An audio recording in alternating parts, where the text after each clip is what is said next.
So the method of sections can also be used to cut or section the members of an entire truss. If the section passes through the truss and the free body diagram of either of its two parts is drawn, we can then apply the equations of equilibrium to that part to determine the member forces at the cut sections. So, pwede rin tayong mag-cut through the members of an entire truss. For example, dito, in this blue line. So, pag-cut natin dito, may expose yung mga internal forces sa members BC, etong BC, GC, and GF. Now, since we can only use 3 independent equilibrium equations here sa method of sections, summation of forces along x equals to 0, summation of forces along y equals to 0, and a moment at a point.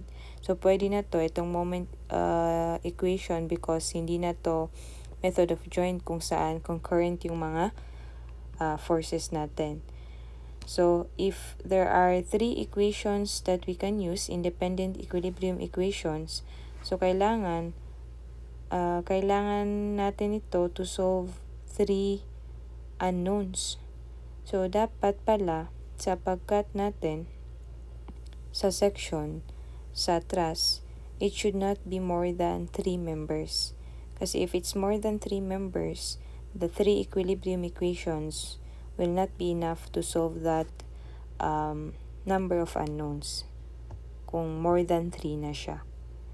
So, remember, if you want to cut sa section kung saan magbibigay ng not more than 3 unknown forces. So, anong mangyayari if we cut this section? So, if we cut this section, ma-expose yung mga internal forces. So, pwedeng i-consider yung left side, pwede rin yung right side. Now, so kung sa left side, so let's say, in-assume natin na sense ng FBC is eto,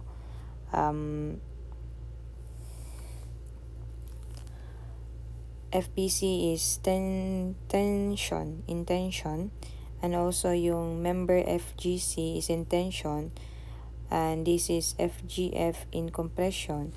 So, yan yung sa left side. In-assume natin yan or gi-inspect.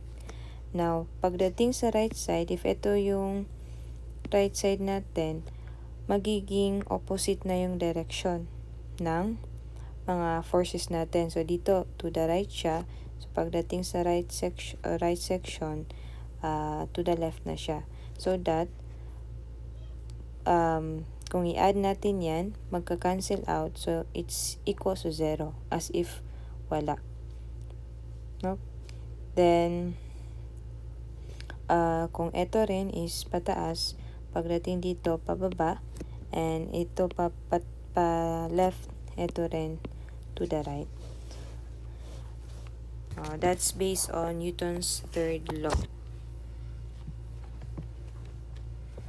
So, after lumabas ng mga forces na yan, you can apply the 3 independent equilibrium equations.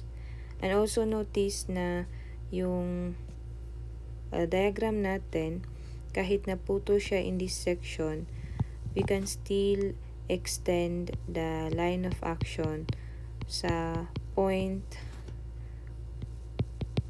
based on the truss. Kahit naputol na siya, di ba naputol siya dito. So, na-drawing natin yung mga forces. We can still draw there the part based on the geometry of the truss given. Kahit supposedly hindi na siya kasama sa section. So, pwede natin siyang include, and pwede rin tayong mag-moment dyan sa point na yan kahit na-cut na siya dito. So, this point C at saka point F. So, pwede nyo i-extend yan. Yan. Okay?